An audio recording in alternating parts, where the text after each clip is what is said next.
قل يا أهل الكتاب لستم على شيء حتى تقيموا التوراة والإنجيل وما أنزل إليكم من ربكم وليزيدن كثيرا منهم ما أنزل إليك من ربك طغيانا وكفرا فلا تأس على القوم الكافرين إن الذين آمنوا والذين هادوا والصابئون والنصارى من آمن بالله واليوم الآخر وعمل صالحا فلا خوف عليهم ولا هم يحزنون لقد أخذنا ميثاق بني إسرائيل وأرسلنا إليهم رسلا كلما جاءهم رسول بما لا تهوى أنفسهم فريقا كذبوا وفريقا يقتلون وحسبوا ألا تكون فتنة فعموا وصموا ثم تاب الله عليهم ثم عموا وصموا كثير منهم واللہ بصیر بما یعملون۔ یہ سورہ مائدہ کی 68ویں آیت سے لے کر آیت نمبر 71 تک کی تلاوت میں نے آپ کے سامنے کی ہے۔ ان آیات کریمہ کا ترجمہ یہ ہے: قل یا اہل الکتاب لستم علی شیء، کہہ دو کہ اے اہل کتاب، جب تک تم تورات اور انجیل اور جو کتاب تمہارے پروردگار کی طرف سے تمہارے پاس اب بھیجی گئی ہے اس کی پوری پابندی نہیں کرو گے تو تمہاری کوئی بنیاد نہیں ہوگی جس پر تم کھڑے ہو سکو، اور اے رسول جو وحی تم پر تمہارے پروردگار کی طرف سے نازل کی گئی ہے وہ ان میں سے بہت سوں کی سرکشی اور کفر میں مزید اضافہ کر کے رہے گی، لہذا تم ان کافر لوگوں پر افسوس مت کرنا۔ حق تو یہ ہے کہ جو لوگ بھی خواہ وہ مسلمان ہوں یا یہودی یا صابی یا نصرانی اللہ اور آخرت کے دن پر ایمان لے آئیں گے اور نیک عمل کریں گے، ان کو نہ کوئی خوف ہوگا نہ وہ کسی غم میں مبتلا ہوں گے۔ ہم نے بنو اسرائیل سے عہد لیا تھا اور ان کے پاس رسول بھیجے تھے، جب کوئی رسول ان کے پاس کوئی ایسی بات لے کر آتا جس کو ان کا دل نہیں چاہتا تھا تو کچھ رسولوں کو انہوں نے جھٹلایا اور کچھ کو قتل کرتے رہے، اور وہ یہ سمجھ بیٹھے کہ کوئی پکڑ نہیں ہوگی، اس لیے اندھے بہرے بن گئے۔ پھر اللہ نے ان کی توبہ قبول کی تو ان میں سے بہت سے پھر اندھے بہرے بن گئے، اور اللہ ان کے تمام اعمال کو خوب دیکھ رہا ہے۔ ان آیات کریمہ میں اللہ جل جلالہ نے اہل کتاب کو یعنی یہودی اور نصرانی حضرات کو پھر ایک مرتبہ ناصحانہ انداز میں دعوت دی ہے، اور اس میں یہ فرمایا کہ تم ابھی تک یہ سمجھ رہے ہو کہ تم جو تورات کا نسخہ تمہارے پاس ہے اس کے اوپر ایمان لا کر تم اپنے آپ کو یہ سمجھ رہے ہو کہ بس ہمارا کام پورا ہو گیا اور ہمیں اب جنت ملنے والی ہے۔ تو یاد رکھو کہ اس وقت تک تمہاری کوئی بنیاد نہیں ہوگی، لستم علی شیء، تم کسی بنیاد پر نہیں کھڑے ہو جب تک کہ تم تورات اور انجیل اور تم پر جو کچھ اب نازل کیا گیا ہے نبی کریم صلی اللہ علیہ وسلم کے ذریعے اس کو ٹھیک ٹھیک نہ اپنا لو۔ یہاں پر ایک مرتبہ تقیمو کا لفظ استعمال ہوا ہے، اقامت سے نکلا ہے، لفظی معنی اس کے کھڑا کرنے کے ہیں، لیکن مراد یہ ہے کہ کسی بھی چیز کو اس کے ضروری آداب و شرائط کے ساتھ اور اس کی تمام تفصیلات کے ساتھ خود بھی عمل کرنا اور دوسروں سے بھی عمل کرانے کی کوشش کرنا، یہ معنی ہوتا ہے اقامت کے، جیسے کہ پہلے بھی اس کی تشریح کی جا چکی۔ تو جب تک تورات اور انجیل کو صحیح طریقے سے قائم نہیں کرو گے، صحیح طریقے سے قائم کرنے کے معنی یہ ہے کہ جو اس کے ایمانی حصے ہیں، عقائد کے جو حصے ہیں وہ بالکل صحیح ہیں اور اس میں کوئی شرک کی بات نہیں ہے، تو تم اس کو قائم کرو، یعنی عقیدے وہی رکھو جو تورات نے تمہیں بتائے ہیں، تورات میں آج بھی موجود ہے کہ خداوند تمہارا خدا ایک ہی ہے، تو اسی کو اختیار کرو، اور یہ جو تم نے شرک کے عقائد اختیار رکھے ہیں ان کو چھوڑو۔ دوسرا یہ کہ انجیل کا بھی یہی حال ہے کہ اس میں بھی کوئی ایک عقیدہ بھی ایسا مذکور نہیں ہے جو عیسائیوں نے بعد میں اختیار کیا، یعنی اللہ کا بیٹا ہونے کا عقیدہ۔ یہ بیٹے کا لفظ تو استعمال بے شک ہوا ہے، لیکن وہ بیٹا کا لفظ تورات میں بھی بنی اسرائیل کے لیے بھی آیا ہے، اور کئی اور دوسرے پیغمبروں کے لیے بھی آیا ہے۔ تو اس کے معنی یہ نہیں ہے کہ وہ باری تعالیٰ کی ایک صفت ہے جو ایک مجسم ہو کر آ گئی ہے، لہٰذا اس میں عقیدے بھی اس میں بھی صحیح ہے، تو اس کو صحیح طریقے سے قائم کرو۔ انہی دونوں کتابوں میں رسول کریم صلی اللہ علیہ وسلم کی تشریف آوری کی بشارت بھی موجود ہے، اور آج بھی موجود ہے۔ تو اس کو قائم کرنے کا معنی یہ ہے کہ رسول کریم صلی اللہ علیہ وسلم پر ایمان لاؤ۔ اور پھر جہاں تک احکام کا تعلق ہے تو وما انزل الیکم من ربکم، جو اب نازل کیا گیا ہے تمہارے پروردگار کی طرف سے، مراد قرآن کریم پر بھی ایمان لاؤ، اور قرآن کریم کی تعلیمات پر پوری طریقے سے عمل کرو، اس کو قائم کرو، اس وقت تک تمہاری کوئی بنیاد نہیں ہو۔ یہاں ایک بات سمجھنے کی یہ ہے کہ وما انزل الیکم من ربکم سے مراد تو وہ قرآن تھا یا ہے جو نبی کریم صلی اللہ علیہ وسلم پر نازل فرمایا گیا، اور آگے اس کے ساتھ صراحت آ رہی ہے ما انزل الیک من ربک، الیک یعنی نبی کریم صلی اللہ علیہ وسلم کا خطاب ہے کہ جو آپ پر نازل کیا گیا ہے آپ کے پروردگار کی طرف سے، اسی کا ذکر یہاں پر بھی وما انزل الیکم من ربکم۔ تو اس سے بظاہر مراد قرآن کریم ہے، لیکن اگر صرف قرآن کریم مراد ہوتا تو جس طرح تورات کا نام لے دیا گیا تھا، انجیل کا نام لے دیا گیا تھا، اسی طریقے سے قرآن کا بھی نام لے دیا تھا، حتیٰ تقیم التوراۃ والانجیل بالقرآن یا بالفرقان۔ قرآن کریم کا دوسرا نام سورہ آل عمران میں فرقان بھی ہے، لیکن قرآن کا نام لینے کے بجائے یہاں پر اتنا لمبا چوڑا لفظ استعمال کیا وما انزل الیکم من ربکم، آگے بھی ما انزل الیک من ربک، وہاں بھی قرآن نے کہا بلکہ یہ کہا جو کچھ اتارا گیا ہے آپ پر آپ کے پروردگار کی طرف سے۔ اس سے اشارہ بظاہر یہ ہے کہ نبی کریم سرور عالم صلی اللہ علیہ وسلم پر جو بھی وحی نازل ہوتی تھی، چاہے وہ قرآن کریم کا حصہ ہونے کی حیثیت سے ہو یا احکام کے نزول کے اعتبار سے ہو، جس کو وحی غیر مطلوع کہا جاتا ہے۔ وحی کی دو قسمیں ہیں، ایک وحی مطلوع اور ایک وحی غیر مطلوع۔ وحی مطلوع ہے جس کی تلاوت کی جاتی ہے قرآن کریم کی، اور وحی غیر مطلوع وہ ہے کہ جو اللہ تبارک و تعالیٰ کی طرف سے مختلف اوقات میں نبی کریم صلی اللہ علیہ وسلم کو جو احکام عطا فرمائے گئے اور ان احکام کو آپ نے اپنے الفاظ میں صحابہ کرام تک پہنچایا، وہ ایسی وحی ہے کہ جو قرآن کی طرح اس کی تلاوت نہیں کی جاتی، وہ قرآن کا حصہ نہیں ہے، لیکن ہے وہ بھی وحی،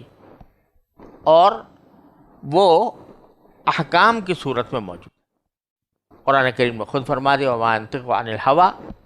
ان هو الا وحی یوحی، آپ اپنی خواہشات کی بنیاد پر کوئی بات نہیں کرتے، بلکہ جو کچھ بھی آپ فرماتے ہیں وہ وحی ہوتی ہے جو آپ پر نازل کی جاتی ہے، یہ وحی غیر مطلوع۔ تو بظاہر قرآن کا لفظ استعمال کرنے کے بجائے وما انزل الیکم من ربکم جو فرمایا گیا، اور آگے ما انزل الیک من ربک جو فرمایا گیا، تو اس میں وحی کی دونوں قسمیں داخل ہیں، قرآن کریم بھی اور رسول کریم سرور عالم صلی اللہ علیہ وسلم کی وہ تعلیمات بھی جو وحی غیر مطلوب کے طور پر آپ پر نازل فرمائی گئیں۔ تو اس سے معلوم ہوا کہ بات صرف قرآن پر ایمان لانے پر ختم نہیں ہوتی، یعنی اس پر انسان جو ہے اس سے جو کچھ مطلوب ہے وہ صرف قرآن کریم پر ایمان لانے سے پورا نہیں ہوتا، بلکہ رسول کریم صلی اللہ علیہ وسلم کی تمام تعلیمات اور آپ کے لائے ہوئے دین کی تمام وہ تفصیلات جو آپ نے بیان فرمائیں ان سب پر ایمان رکھنا ضروری ہے۔ اب یہ فرمایا وَلَيَزِيدَنَّ كَثِيرًا مِّنْهُمْ مَا أُنزِلَ إِلَيْكَ مِن رَّبِّكَ طُغْيَانًا وَكُفْرًا، کہ اے رسول جو وحی تم پر تمہارے پروردگار کی طرف سے نازل کی گئی ہے وہ ان میں سے بہت سوں کی سرکشی اور کفر میں مزید اضافہ کر کے رہے گی، یعنی بجائے اس کے کہ اس سے یہ لوگ ہدایت حاصل کرتے، یہ ان کے کفر میں اور سرکشی میں اضافہ کرے گی۔ کیا مطلب؟ ایک تو معنی بالکل ظاہر ہے کہ پہلے اگر 10 آیتیں نازل ہوئی تھیں، انہوں نے 10 آیتوں کا انکار کیا تھا، اب اور 5 آ گئیں تو اب ان کا بھی انکار کیا، تو جن چیزوں کو انکار کیا ان کی تعداد 15 ہو گئی، تو کفر میں اضافہ ہو رہا ہے اور سرکشی میں بھی اضافہ، کہ بجائے اس کے کہ قرآن کریم کی معزت کو اور اس کی نصیحت کو سمجھ کر اس پر عمل کرتے، جو قرآن کریم نازل ہو رہا ہے اسی کے تناسب سے ان کی سرکشی بھی بڑھ رہی ہے اور وہ اس کے خلاف طرح طرح کی سازشوں میں لگے ہوئے ہیں، اور یہ لگے رہیں گے۔ لَيَزِيدَنَّ، قرآن کریم نے بڑی تاکید سے فرمایا ہے کہ یہ آیتیں جو ہیں یہ ان کے دل میں اور زیادہ سرکشی اور کفر پیدا کریں گی۔ فَلَا تَأْسَ عَلَى الْقَوْمِ الْكَافِرِينَ، لہذا اب تمہیں افسوس کرنے کی ضرورت، تو افسوس نہ کرنا ان کافر لوگوں کے اوپر۔ افسوس نہ کرنا اس لیے فرمایا جا رہا ہے کہ رسول کریم صلی اللہ علیہ وسلم کو بہت بکثرت اس سے صدمہ ہوتا تھا کہ آپ نے جس سلامتی کا پیغام ان کو دیا ہے یہ لوگ اس کے مخالف کام کر رہے ہیں، تو آپ کو تسلی دی گئی ہے کہ آپ ان کے اوپر افسوس نہ کریں۔ اب آگے ایک آیت جو آ رہی ہے یہ وہی آیت ہے جو پہلے سورہ بقرہ کی آیت نمبر 62 میں، اور الفاظ بھی قریب قریب یکساں ہیں۔ وہ یہ کہ ان الذین آمنوا والذین ہادوا والصابئون والنصارى من آمن باللہ والیوم الآخر، حقیقت یہ ہے کہ وہ لوگ جو ایمان لائے اور وہ جو یہودی ہوئے، والصابئون اور صابی لوگ جو ستارہ پرست کہلاتے تھے، والنصارى اور نصرانی لوگ، ان میں سے من آمن باللہ والیوم الآخر، جو اللہ اور یوم آخرت پر ایمان لے آئے گا، وعمل صالحا اور نیک عمل کرے گا، فلا خوف علیہم ولا هم یحزنون، تو نہ ان پر کوئی خوف ہوگا نہ وہ غمگین ہوں گے۔ یہ آیت کریمہ سورہ بقرہ میں بھی گزری ہے، اور وہاں پر ہم نے یہ بات عرض کی تھی کہ یہاں پر جو فرمایا گیا ہے کہ ان لوگوں کو نہ خوف ہوگا نہ غم ہوگا، اس پر 2 چیزوں پر متفرق کیا گیا اس کو، ایک یہ کہ وہ ایمان لائیں اللہ پر اور یوم آخرت پر، اور دوسرا یہ کہ عمل صالح کریں۔ اس آیت میں چونکہ یہ مقصود نہیں ہے کہ ایمان کی ساری تفصیلات بیان کی جائیں، ایمان کا ذکر یہاں پر بطور حوالے کے آیا ہے، لہذا اس میں ضروری نہیں ہے کہ جتنی بھی چیزیں ہیں جن پر ایمان لانا ضروری ہے ان سب کی فہرست یہاں پر دی جاتی، وہ دوسری جگہ پر دی گئی ہے۔ کل آمن باللہ وملائکتہ وکتبہ ورسلہ لا نفرق بین احد من رسلہ، تو یہاں ساری تفصیل دینے کی ضرورت نہیں ہے، لیکن ایک حوالے کے طور پر کہا جا رہا ہے کہ ایمان لاؤ اللہ پر اور یوم آخرت پر۔ تو یہاں رسول کریم صلی اللہ علیہ وسلم پر ایمان کا صراحتاً ذکر نہیں ہے۔ یہی سورہ بقرہ کی اس آیت میں تھی، سورہ بقرہ کی آیت نمبر 62 میں، اور یہی یہاں پر بھی ہے۔ وہاں ہم نے عرض کیا تھا کہ بعض لوگ اس کی وجہ سے یہ گمراہی کا نظریہ پھیلاتے ہیں کہ اللہ تعالیٰ کے ہاں نجات کے لیے نبی کریم صلی اللہ علیہ وسلم پر ایمان لانا معاذ اللہ ضروری نہیں ہے، کیونکہ یہاں صرف کہا ہے اللہ تعالیٰ نے کہ اللہ پر ایمان لائے اور یوم آخرت پر ایمان لائے، اور اس کی بنا پر بعض اوقات اور آگے بڑھ کر وہ توحید ادیان کی بات کرتے ہیں کہ سارے ادیان برحق ہیں، چاہے وہ یہودی ہو یا نصرانی ہو یا صابی ہو، ستارہ پرست ہو یا بت پرست ہو، تو اس میں وہ سب نجات پائیں گے۔ صرف دو شرطیں ہیں کہ ایمان لائیں اور اللہ پر اور یوم آخرت پر۔ معاذ اللہ اگر وہ ایمان نہ لائیں رسول کریم صلی اللہ علیہ وسلم پر، تب بھی ان کو نجات حاصل ہوگی۔ اب یہ اتنی بدیع البطلان بات ہے کہ ابھی آپ نے دیکھا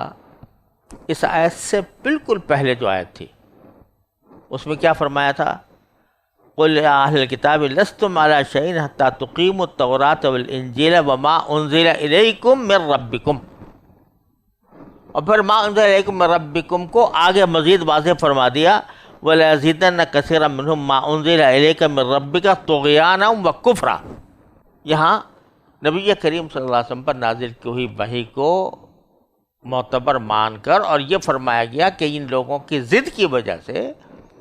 یہ آیتیں جو نازل ہو رہی ہیں اور جو وحی آپ پر نازل ہو رہی ہے، اس کے سبب سے ان کے کفر اور طغیان میں اضافہ ہوگا۔ صراحت کر دی کہ اگر اس وحی پر ایمان نہ لائے تو کافر ہوں گے، صاف صاف۔ اس کے بعد یہ آیت آ رہی ہے۔ اب یہ کیسے ممکن ہے کہ ابھی تو کہا جا رہا ہے کہ نبی کریم سرور عالم صلی اللہ علیہ وسلم کی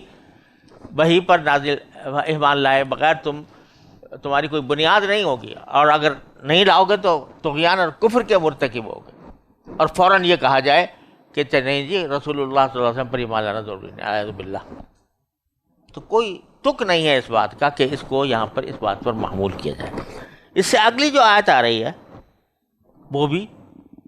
وہ پہلی آیت کے تائید میں ہے، کیا کہ لقد اخذنا میثاق بنی اسرائیل، ہم نے بنی اسرائیل سے عہد لیا تھا، وارسلنا الیہم رسولا، اور ہم نے ان کے پاس رسول بھیجے تھے، لیکن ان کا معاملہ یہ رہا کہ کلما جاءہم رسول بما لا تہوی انفسہم، جب بھی ان کے پاس کوئی رسول ایسی بات لے کر آتا جس کو ان کا دل نہیں چاہتا تھا، تو فریقاً کذبوا، تو انبیاء میں سے ایک گروہ کو تو انہوں نے جھٹلایا، اور فریقاً یقتلون، اور ایک گروہ کو قتل ہی کر ڈالا۔ بنی اسرائیل کی تاریخ بھری پڑی ہے انبیاء کرام کے قتل کے واقعات سے۔ حضرت زکریا علیہ السلام کو قتل کیا، یحییٰ علیہ السلام کو قتل کیا، حضرت متعدد انبیاء کرام کا نام خود بائبل کے اندر موجود ہے۔ بائبل میں آتا ہے کہ ایک مرتبہ جبل قاسیون جو دمشق کے کنارے جو بڑا شہر ہے، اس قاسیون کو قیشون کے نام سے ذکر کیا گیا ہے تب بائبل میں، اور اس میں آیا کہ اس میں کئی سو انبیاء اس جگہ پر قتل کیے گئے ہیں۔ تو یہ اب یہاں پر یہ فرمایا کہ ہر رسول پر ایمان لانا ان کی ذمہ داری تھی، حالانکہ پچھلی آیت میں تو یہ تھا نا آمنوا باللہ والیوم الآخر،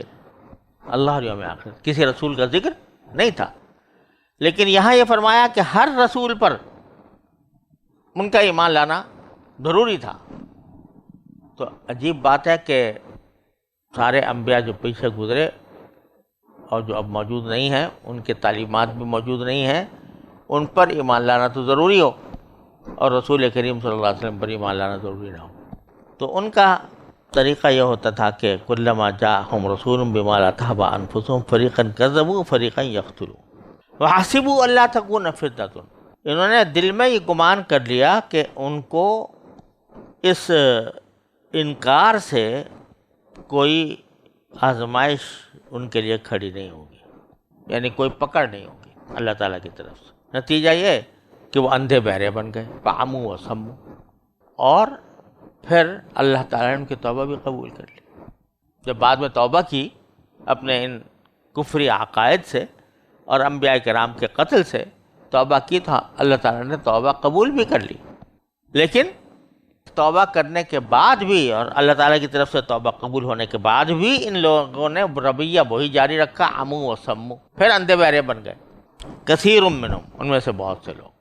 واللہ بصیر بما یعملون، اللہ تعالیٰ ان کے تمام اعمال کو دیکھ رہا ہے، لہذا یہ دھوکہ اگر دینا چاہتے ہیں مسلمانوں کو تو در حقیقت اللہ کو دھوکہ دینے کے مرادف ہے. اللہ تبارک و تعالیٰ ان کے دھوکے میں نہیں آئے گا، اور جو ان کا انجام ہونا ہے وہ ہو کر رہے گا.